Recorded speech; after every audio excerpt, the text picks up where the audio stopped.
Guys, we did have some action on the floor. How about in Miami?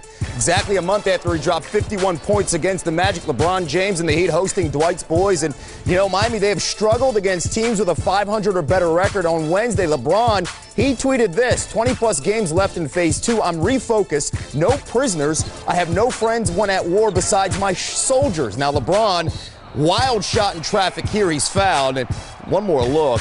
Everything going very well for the big three in the first half. James and Wade responsible for 55, the Heat's 63 first half points of view. Count the assists as well. But the game's not over. Jason Richardson wide open. Why not? Makes that three. Orlando down 14. Richardson again on the wing. The three. And Arenas, he'll go around a screen and okay, it's all working. He'll hit the three. We're tied at 82. About 2 minutes to go. Heat down 7. Mike Miller.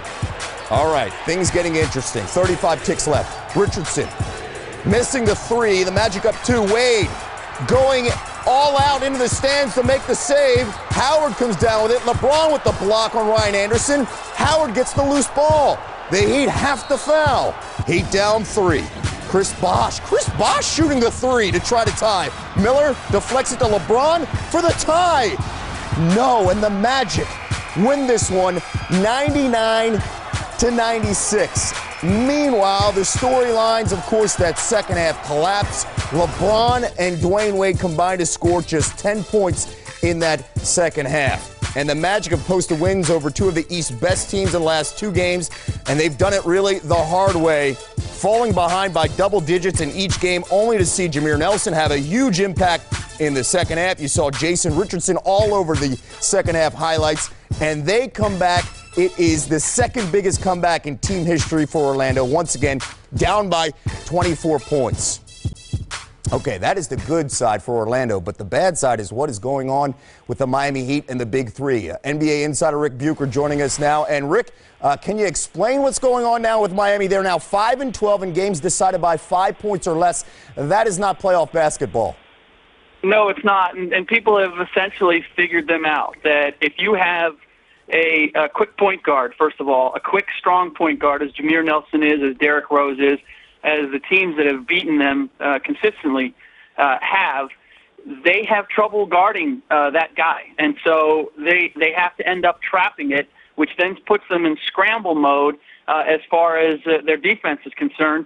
And then if you throw in a team that has that point guard that can penetrate and they've got three-point shooters on the perimeter, now they're scrambling to get back out to those guys. That's exactly what you saw with the Orlando Magic, and there's no relief in sight because the San Antonio Spurs are basically built the same way. So expect more of the same as far as the short term. The bigger picture is that the Miami Heat have been living off of their ability to score in bunches in transition, and that puts them in a comfort zone where they're up by 9-11 for the majority of games. Well, now teams have learned if we can stop them in transition and make it a tight game, their ability to execute in the half court offensively is simply not there. And now the Heat are beginning to feel that pressure, and it's backfiring on them. Well, Rick, of late, LeBron continues to struggle with games on the line. Amari blocked a shot the other night, also missed a potential tying 3 in the same game. Big miss on a wide-open look tonight. No Dwayne Wade there late. What's going on here in the late games with the Big Three?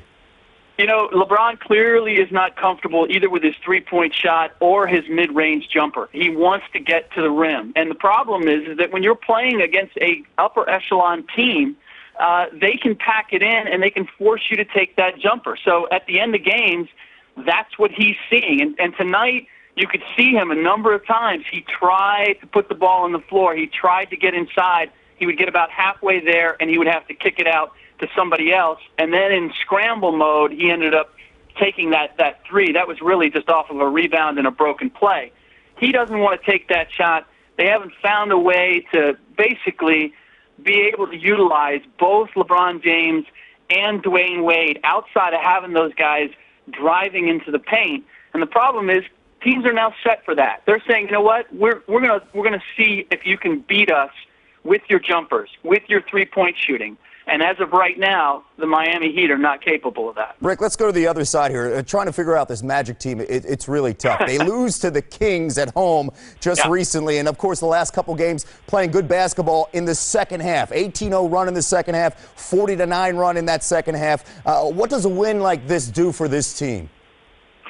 Well, certainly it gives them a blueprint on how they have to play. But let's not forget that first half. I mean, that was atrocious defense, and that's the problem with this Orlando Magic team is they don't seem to have a sense of identity or a consistent way to play. They are very much up and down, and that is not the hallmark of a team that's going to go very far in the playoffs.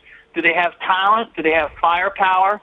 Absolutely. But are they a great defensive team? They have a great defensive player in Dwight Howard, but they're not a great defensive team. Are they a great offensive team?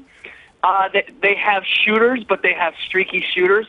I just see a lack of identity. And on a night like tonight, they got hot. But much like the Knicks' big win over Miami, you got to attribute at least half of the comeback to the Miami Heat, rather than just saying it's all superlatives for the winning team. The second biggest comeback once again in Orlando Magic history. Rick Bucher, appreciate the time here on SportsCenter.